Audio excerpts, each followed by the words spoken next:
All right, you guys. So it's getting late. I better get upstairs, go take a shower, and get to bed. However, I want to tell you, you know what we don't need right now? I'm going to tell you what we don't need right now.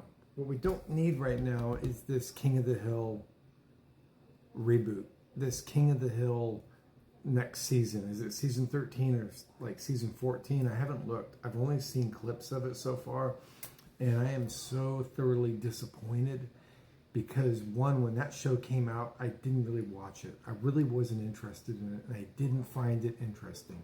And then as the years went by, I watched it. And then I watched it 2012, 2014. When COVID hit, I watched it, and I was really kind of taken in by it. I was like, wow, that's really a really wonderful and very funny show. And then I discovered that people outside of America, again, they look at King of the Hill like American anime, right? So it kind of has this cute take where it's a product of the United States and it's a product of our style of anime, not like satirical cartooning like what South Park does, right?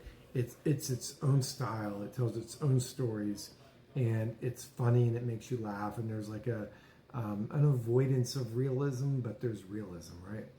So I saw some of the storylines and I was really disappointed because they could have done so much with that, but they chose to play it so soft and so safe, and it almost is just why bother? Why bother? And then there are people out there on the internet that could do Dale's voice to a T and carry all that off. They could have found any millions of those people, but no. They found somebody else that can't even do the voice. And then Khan, right? Khan's voice was a shit show as well. And it's why are they making those decisions? And why did they have to do this? This is what everybody kind of feared, that these things would kind of spoil what was. And I feel that that's where it's at. That's my 5 cents about King of the Hill. I never talked about King of the Hill because I love King of the Hill. But, I've kind of moved away from it for a while because I used to watch it all the time. I'm up late because I had to take 2 tests on a Sunday night.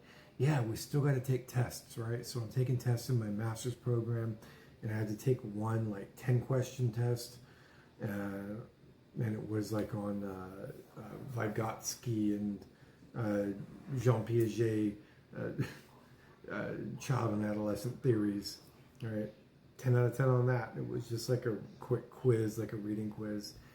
And then I had a 25-question test on psychopharmacology, which, if you know anything about me, pharmacy, actual pharmacy, not Breaking Bad, let them cook, you bitch pharmacy. That's not my jam. But real pharmacy is my jam. And I held a pharmacy license for a very long time. And I got 25 out of 25 on that. So it's not hard, but when you think when you go back to school, it's going to be different.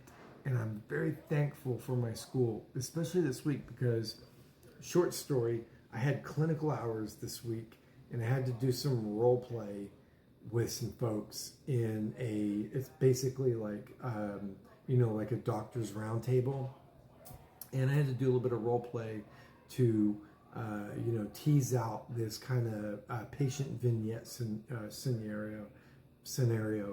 And, I was really shocked at the comments. People loved my ability to work through that problem with imagination and doing it, acting it out, which is, you should be able to do that. It shows that you grasp the problem, that you grasp how to interface into it and then solve it. Not solve it, but, work on it. And, my school focuses heavily on experiential learning, meaning that you're going to be doing a lot of face-to-face role-playing and a lot of face-to-face counseling. You're just going to do it. Some schools don't do any at all, and they just throw you out there to the wolves when you're done graduated and you've never sat down in front of somebody. Imagine that. So anyways, King of the Hill, tests. experiential learning. Sunday night. Yes, that's Back to the Future back there. George McFly is getting ready to punch out Biff Tannen. Right? God bless. God bless George McFly. Whew, time to get that grease change, Pops. He's always been my favorite character, Crispin Glover, easily by a country mile. By a country mile. All right, God bless. Good night. Be well. Take care of yourselves. Practice kindness.